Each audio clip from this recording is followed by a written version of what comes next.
Assalamualaikum warahmatullahi wabarakatuh. Perkenalkan, nama saya Ali Firjanya Sikawa dengan NIM 218020040. Saya dari kelas 6 B1 Akuntansi. Di sini saya akan mempresentasikan pengaruh kas dan piutang terhadap profitabilitas. Yang mana studi ini yaitu studi kasus dari perumahan PT Putri Mandiri Lubuk. Presentasi ini berfungsi atau untuk memenuhi syarat atau UAS metodologi penelitian dengan dosen Bapak Ronald Aprianto, SE, MSc. Baik, untuk mempersingkat waktu, langsung saya mulai. Yang pertama itu latar belakang masalah. Latar belakang masalah dari judul proposal ini yaitu terpuruknya kegiatan ekonomi karena semakin banyaknya perusahaan yang bangkrut, perbankan yang dilikuidasi, dan meningkatnya jumlah tenaga kerja yang menganggur. Itu karena dampak dari pandemi COVID-19. Karena COVID-19 adalah ditutupnya sejumlah perusahaan karena tidak mampu mempertahankan going concern-nya atau kelangsungan usahanya. Oleh karena itu, dari semua itu membuat analisis kinerja keuangan untuk melihat prospek dan risiko suatu perusahaan. Kajian pustakanya itu kas. Kas merupakan salah satu unsur modal kerja yang paling tinggi di tingkat likuiditasnya. Karena tanpa kas, suatu usaha tidak akan berjalan. Yaitu yang kedua piutang, yang mana piutang ini yaitu tagihan perusahaan kepada pihak lainnya yang memiliki jangka waktu tidak lebih dari 1 tahun. Yaitu selanjutnya profitabilitas, yaitu rasio untuk menilai kemampuan perusahaan dalam mencari keuntungan. Maupun dari profit ini perusahaan bisa atau menilai kemampuan perusahaan dalam mengambil tanggung jawab atau sebuah keputusan dalam suatu perusahaan.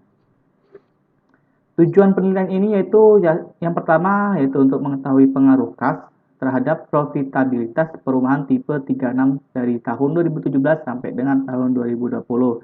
Yang kedua yaitu untuk mengetahui pengaruh piutang terhadap profitabilitas perumahan tipe 36 tahun 2017 sampai dengan tahun 2020. Yang ketiga yaitu untuk mengetahui yaitu untuk mengetahui pengaruh kas dan piutang terhadap profitabilitas perumahan dengan tipe 36 tahun 2017 sampai dengan 2020. Adapun metode penelitian ini yaitu menggunakan metode kas, metode piutang, dan metode profitabilitas. Adapun metode kas yaitu mempunyai model yaitu model persediaan, model Baumol, dan model Miller. Adapun metode piutangnya yaitu mempunyai metode konvensional, metode posting langsung, metode pencatatan tanpa buku pembantu atau ledgerless bookkeeping, dan metode pencatatan piutang dengan komputer. Sedangkan metode profitabilitas yaitu mempunyai analisis horizontal dan analisis vertikal maupun the do both chart. Bagaimana sih cara kerja penelitian ini? Yaitu cara kerjanya yang pertama yaitu melakukan review terhadap data laporan keuangan, yaitu data laporan keuangan dari perusahaan yang diteliti. Yang kedua yaitu melakukan perhitungan.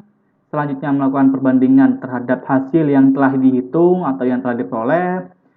Yang keempat yaitu setelah mendapat perbandingan, kita melakukan penafsiran atau interpretation terhadap berbagai permasalahan yang telah ditemukan. Yang terakhir, yang kelima itu mencari dan memberikan pemecah atau solusi terhadap masalah-masalah yang telah ditemukan dari cara kerja tadi. Dari kita mereview, setelah kita melakukan perhitungan, setelah perhitungan kita melakukan perbandingan, setelah dapat perbandingan kita melakukan penafsiran, setelah itu kita beri solusi dan dapat solusinya. Adapun teknik analisis data, itu kita mempunyai pengujian koefisien korelasi.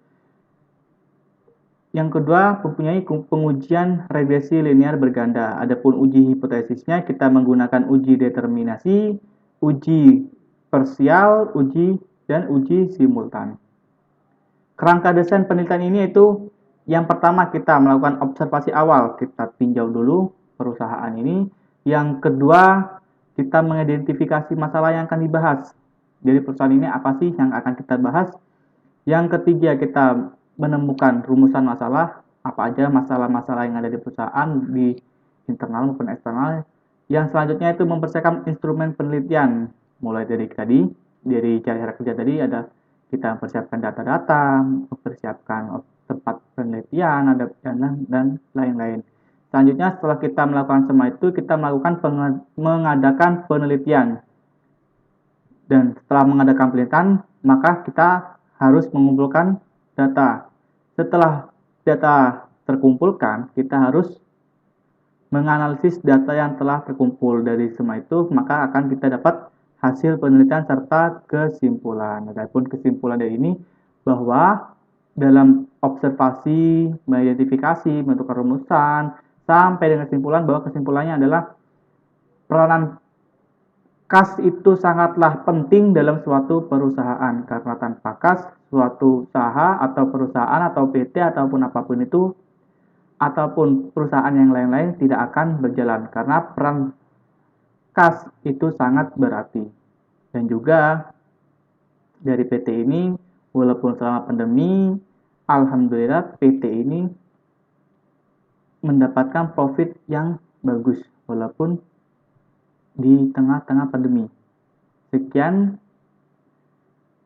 presentasi dari saya, kurang lebih dan salahnya saya mohon maaf yang sebesar-besarnya. Sekian dari saya. Wassalamualaikum warahmatullahi wabarakatuh.